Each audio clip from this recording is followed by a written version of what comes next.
What's happening? I'm Iron Man from the music group theLottory, Showtime Records, and right now we are talking about these Houston Rockets versus the Golden State Warriors in game number 5 of the Western Conference semifinals in 2019. If you enjoy NBA content, sports in general, current events, entertainment from an unbiased, unique perspective with no hidden agenda, make sure you subscribe to the channel, hit that notification bell so you're alerted every time there's a brand new video. I appreciate all the support. And right now I want to talk about the big elephant in the room, what everyone in the moment is talking about right now, the injury scene heard around the world. It is true. Daniel House did not play for the Houston Rockets because of a big toe injury. It is unfortunate because he was a big part of that bench unit, and sometimes he okay. Now he was a big part of the Rockets, but obviously no one is really talking about that. They're talking about KD, and I tweeted this out as soon as I saw it happen. I really believe that was probably the last shot, whether they go to the finals or not. That is the last shot that he will take in a Golden State uniform. They're talking about, it was a calf sprain. I don't know if y'all know or not, but the calf is connected to the Achilles. All that works together. One part goes out of dysfunction. Hey, you're going to have a problem all up and down your legs. It is a problem. And I know he wants to continue playing until he's about 35. I don't know if he's going to be willing to risk that just to get another championship with the Warriors, and it won't even really help his legacy. I would not do that. They're saying, of course they're going to say that, but they immediately ruled him out for the rest of the series. Listen, I've seen a lot of basketball, and I've seen a lot of people pull up lane like that. Didn't come down on anyone's foot. That looked like a strain with the Achilles, and he was able to walk out on his own power. But listen, I would not risk that, man, if I was KD, man. But that's just me, and that's besides the point. But that you heard it from me first, if that's the last shot that he takes. But moving on from that, that's a good thing and a bad thing, because the Warriors had changed their offensive scheme. So towards the end of the game, they just started having Klay Thompson and Steph. They would just go and sit off on the side of the corner and watch KD and marvel at his awesomeness. And he was definitely awesome. It was KD all the time. He started bringing the ball up. There was no more Draymond Green bringing the ball up. Steph wasn't bringing the ball up. It was just they would come down, sit in the corner, kind of like looking at the Rockets, and he was just going one-on-one and doing what he do. Unfortunately, that's very predictable. So the Rockets were able to, hey, he's going to score. He's going to make them. He's going to miss some. Hopefully we can outscore them. We're scrappy enough on defense, that we can get enough of these offensive rebounds to stay in these games. That's why the games have been real close. The reason why you think, KD went down, they should have won that game. They should have won that game easily. Unfortunately, Mike D'Antoni hasn't shown the aptitude to make in-game adjustments. And they're pretty much, once he went down, they said, we're going to have to try to transition back into before we had KD, when they were throwing it to Draymond in the high post, and they were coming off the screen. Steph was coming off screens, and it was Steph and Klay shows, back to the Splash Brothers. They were hesitant, but then Steph was like, okay, I need to step it up. I need to wake up out of this coma. I no longer have this safety blanket of KD, and he started going back to the thing. And that's not necessarily a good thing for the Rockets, because those two guys waking up, when you start getting the green light again, and it's ultra green, it's super emerald green, it's like, okay, and everybody else starts doing their part. Everybody goes right back into the roles instead of watching KD. They were a formidable team. They won 73. They won 73-9. I think they can get some dubs just with Steph and Klay. He did win back-to-back MVPs, first unanimous vote of all time, and the only one since then.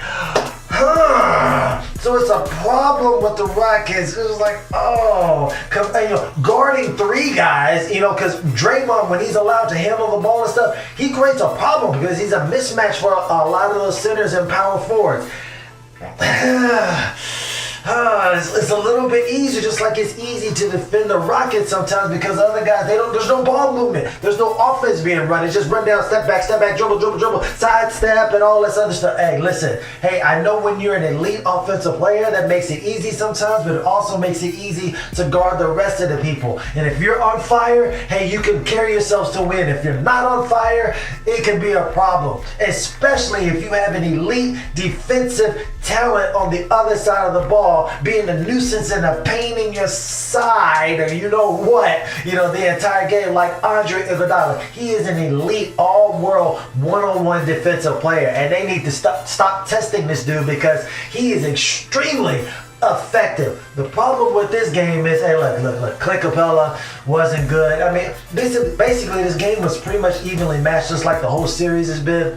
KD played, they had 3 people for the Warriors play well. KD, Andre Iguodala, and Klay Thompson. There's been a Klay Thompson sighting. We found this guy. Hey, I told you he wasn't going to just continue to just miss. I'm not going to continue to go 1 for 6, 1 for 7. I mean, he shot like over 50%. He was knocking shots down, left and right, feeling like the old Klay Thompson, the half of the Splash Brothers.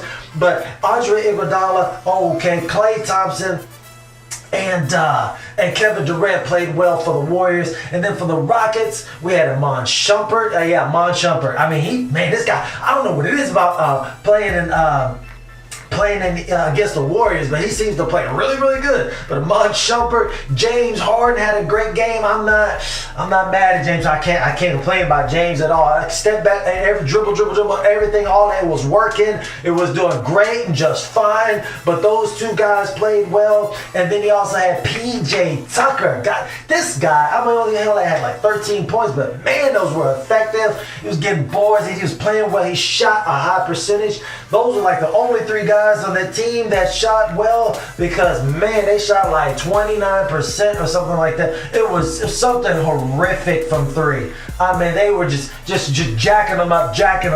You live by the 3, you die by the 3. I don't want to kick a dead horse. But man, they did that. Then they only shot 41% from the field. It's difficult to win if you're going to chunk up a bunch of 3s and not hit enough of them. It's just as simple as that. But the problem is, with all that being said, I mean, like I said, Steph didn't even really play that well because like the first 3 quarters, I mean, he was just, I'm a sidekick, and it's like, hey man, we got Kevin Durant. He's over here doing the thing. He's killing these boys. We ain't worried about it. He's gonna carry us to another championship. And whatever happens in the summer happens in the summer. But for right now, we gonna get this chip.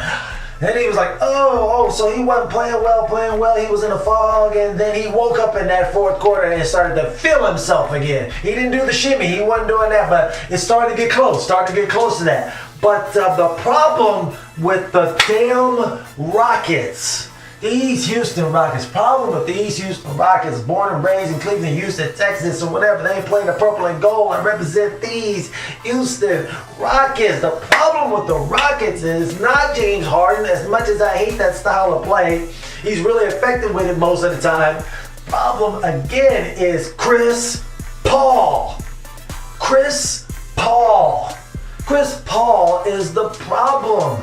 I told y'all, I'm like, this guy has to average about 20 points a game and 8 assists. I mean, he doesn't have to have scored 30, doesn't have like 15 assists or something outrageous, but he needs to have those numbers to support James Harden. How does he support James Harden? He takes the burden off of James Harden. He allows those other people, those other role players on the team to be effective because they can't really create shots or good shots on their own, except for Eric Gordon. I mean, he can just go on anybody. He can just go. But he didn't have it all. It's all in turn. Chris Paul needs to be running that pick and roll, driving in, getting past this man, setting up people, so that Gerald Green can have a great game. Did not have a good game at all. So Nene can have a good game when he's put in there. Okay? And Kenneth Faried didn't play.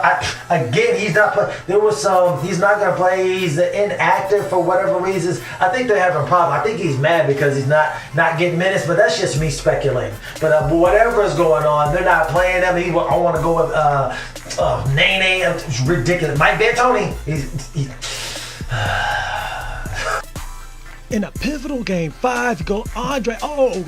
Good cut by Klay Thompson. That's how you run offense with Draymond Green in the post. bad pass. Way to look ahead for Klay Thompson, who's feeling good today because he's been struggling. And I mean struggling mightily this whole series. And look at KD just doing what he do. PJ Tucker's a hell of a defensive player, but he just turns around and shoots right over him like he's not even there. That's what happens when you're 6'10". Oh, Klay Thompson is feeling it. Austin Rivers, who actually had a terrible, and I mean terrible game 5. I mean, he was terrible all the way out. Oh, wow. Do you notice how Klay Thompson did not pass it back to a wide open Draymond Green? He is feeling it. He is looking to fire it up. They need to get the ball in his hands. That's why he scored like 30-something points in a quarter, tied the record up. Oh, look. Draymond said, this is what I can do. He's like, oh, my God. Oh, my God. Oh, my God. He is feeling it. I need to give me some of them answers because he is knocking them down right now. He just goes right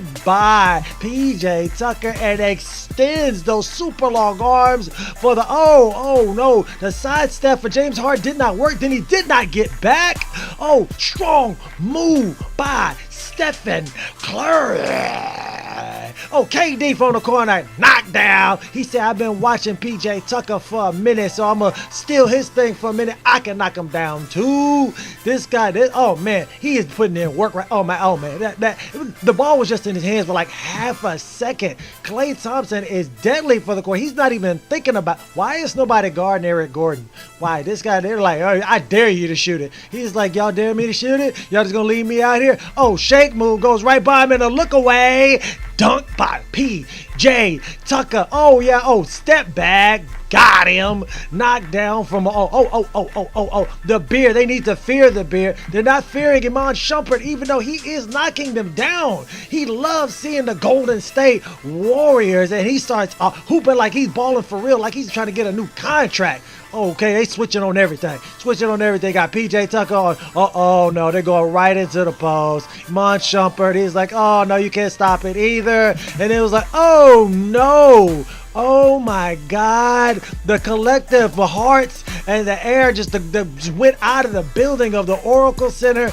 He came up lame. It looked like he had stepped on somebody's foot, Iman Shumpert, but he did not. After looking at the replay, he came down cleanly, looked good. He has been playing about 45 ridiculous minutes a game, and that type of load on a player like that, it builds up and it comes back to haunt you. I know I'm a lifelong Laker, and it came back to haunt the Lakers with Kobe Bean Bryant. What was that, in 2013? And they're saying it's just a calf sprain, but man, that looks like an ankle injury. They are connected. I wouldn't be surprised if that's the last shot he takes in a Warriors uniform. But in the meantime, you would think, the Rockets, they got this. They got these boys. But this guy, Chris Paul, that's like the one good thing he did all day. They need a lot more of that. He needs to average about 8 or 9 assists, 20 points a game, but he can't do it. He's not doing enough of it. James Harden can't stop Klay Thompson on defense, and it is a problem. And that's, hey, Steph Curry, he said, you know what? I'm going to go back to the old me. Y'all going to turn me back into the old me. Oh, my God. Curry always look at this side. He say, hey, I think I still got it. And that was a super deep shot from Eric Gordon, but he was sucking all day. He only made a couple of shots. And Chris Paul was just hot garbage. Everybody in Houston was telling me, oh, man, if we had him last year, oh, he got injured. Man, KD got injured, and then what Chris Paul step up and do? Nothing. He's charging over Draymond Green. Then Draymond Green's an idiot, giving him the little hip check right there. That was ridiculous, just giving away points. But he did totally redeem himself with that 3 from the wing, and he knows he did good. And Klay Thompson is wide open. When Klay Thompson is wide open, it's a problem. That was actually off of an offensive rebound for Kevon Looney. He provided a huge spark for these boys today, and it helped him to close out the win. And then Klay Thompson just throws away the pass. But then, Sean Livingston fell on top of Eric Gordon, so he lost the steal. I don't know if that was inadvertent contact, but the Warriors win Game 5. But Chris Paul needs to be effective for those other people. Gary Clark, he's not getting minutes, but if he was, he needs someone to set him up. He's not going to just shake and bake. He's not James Harden. So when Chris Paul is sucking, I think he had like 11 points, six assists, and 3 turnovers. for like 38 million, 35, 38, $30 million. It all averages out to about $40 million a year. Jesus Christ. 11 points, 6 assists, and 3 turnovers for the number 2 guy, the Hall of Famer, the point guard. And what? What? There it is, man. I can't get on. I'm not trying to bash on the guy. We need production. You need 20 points a game, 8 assists, and no more than 3 turnovers, and that allows the other guys to supply those few buckets every once in a while when Andre Iguodala plays good defense on James Harden, when he misses a couple of shots in a row. Then you come down, you got Chris Paul setting up Iman Shumpert, setting up Clint Capella. He getting an easy couple of dunks. That allows him to rest on offense. I'm talking about James Harden, the beard. Okay, that allows him to rest, and he doesn't have to set up anybody. He is awesome at offense. Just going out and scoring, just scoring as many points as possible.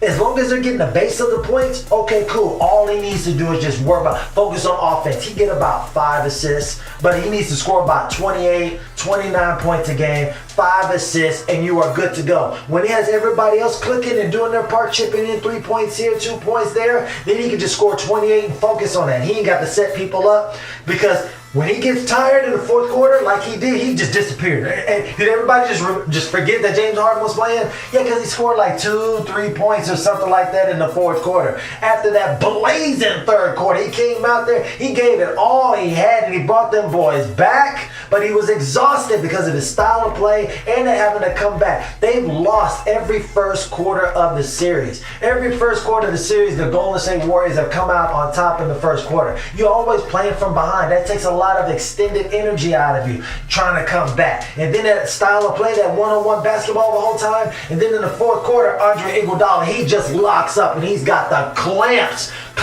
on James Harden. James Harden is tired, the pressure's on, and then he tries to give Chris Paul. Chris Paul can't do nothing. He charging over people and all kinds of craziness.